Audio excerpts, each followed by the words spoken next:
Come with me, Aït Regadaro, to the prize-giving ceremony for 2025's Prix Pictet, the prestigious photography prize for sustainability.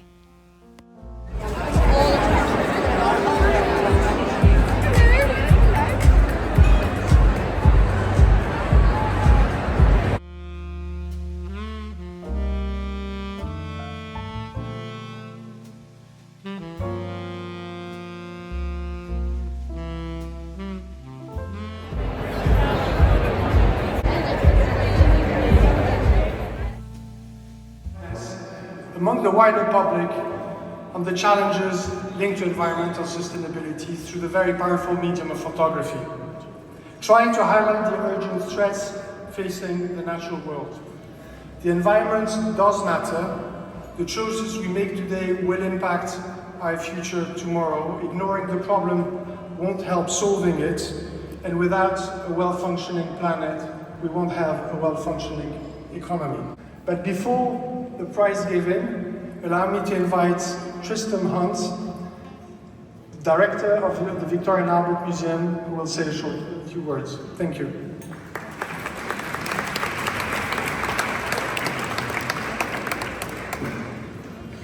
Laurel, thank you very, very much, and an excellent speech.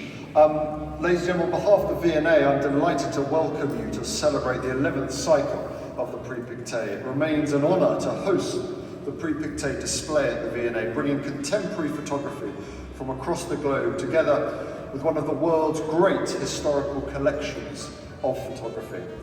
It's also, as Laurent said, a particular pleasure to be staging the prize for the first time in the Pictet Gallery, and I'm extremely grateful to Pictet for their very generous support, as you'll see at this truly remarkable centre. For over 170 years, the V&A has engaged with the art of photography. The medium was barely a decade old when the V&A was established in 1852, and with the enthusiasm of our founding director, Henry Cole, the V&A embraced photography as an art form, becoming the first museum worldwide to collect, commission, and exhibit photographs. Today, the V&A holds not only the museum world's oldest photography collection, but also one of the largest and most varied. Over 1 million objects, including photographs, albums, books, and cameras. And throughout the 2 years since the opening of the final phase of our photography centre, we've been able to display the full range and depth of our collection. The current hang, which will pass through American photographs, celebrates the V&A's rich holdings of photography from the US, including many famous practitioners of the medium, such as Walker Evans, Robert Frank, Diane Arbus. Now I'm delighted to get to the business end of the affairs and introduce Sir David King, Chair of the Prix Pictet jury. David. I'm just going to, first of all, go through each of the candidates for the prize today by name, and then I will be able to announce the winner. So the first is Takasha Arai, and his exhibition is based on a title, Exposed to 100 Suns. And this is really, of course, about the kind of event that happened at Hiroshima. And I happen to believe it's critically important to remind the world, particularly at this time, of that kind of event that we never want to see happen again. Second candidate, Marina Kanev, Rocks or Clouds, and her exhibition is really saying it gets all mixed up in a storm, rocks or clouds. It's all caused in plankton on cold water, creating this bioluminescence. These amazing pictures are very clearly fitting for an exhibition called Storm. Palash Gardi, his is called quite simply The Storm, and it's a different kind of storm. This is the aftermath of the 2020 US presidential election, the storming of the Capitol. And I happen to think this is very appropriate. The geopolitical situation is one of the challenges, one of the storms that we're faced with. Roberto Arcai, how do I say this? Amazograms. Amazograms. They've taken a fallen palm tree, intending to use flashlights to photograph it through light-sensitive paper below. But they didn't manage to use the flashlights because the lightning struck 4 times in the storm, and that provided the light for the images that you see. This is quite a remarkable part of the exhibition. This very long row of exposed paper referring to what happened to that tree. Alfredo Jaar, The End. I hope that is an inappropriate way to describe our response to storms, but the end refers in particular to what is happening to the Great Salt Lake in Utah. And that is a biodiversity disaster of enormous proportions, particularly impacting on wild birds that flock to this place. Next is Bilal Khaled. Hands tell stories. These wonderful pictures focused around hands in different situations, and of course the images are all made in Gaza. Hannah Modig, Hurricane Season is the title, all taken in southern Louisiana when there had been an enormous flood and the consequences of that.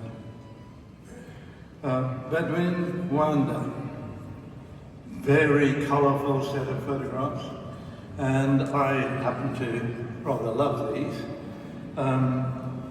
I happen to have been brought up in Africa, and these colours to me reflect where I came from. They're taken in Brazzaville, Africa, and I think you will see it's all families exposed to flood disaster. The next is Camille Seaman, called The Big Cloud, and it's the photographs of a superstorm. And this superstorm can grow up to 80 kilometers wide and up to 2,000 meters in height. So these superstorms that do happen in the United States are simply immense. Letitia Vincent, Tribute to Odessa. This is what's happening in the Ukraine, pictured by Letitia. This is Odessa, the Black Sea port, right on the coast, right in the middle of the crisis. And my last name, not by any means least, Patricia Zedano, High Water in Venice. These wonderful pictures of these books that were rescued from the enormous flood in Venice in 2019, and I was immediately reminded of the enormous loss that happened in Alexandria several thousand years ago, when we lost so much of our civilization as a repository of books. These books are very susceptible to instances of floods like this. You give to the winner, and believe it or not, it's all printed out in his name. It's Alfredo Jaar.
Thank you so much for watching this. Do consider subscribing if you enjoy this content, and do also consider giving it a like. Stay tuned for more arts-related content. Thank you. See you in the next one.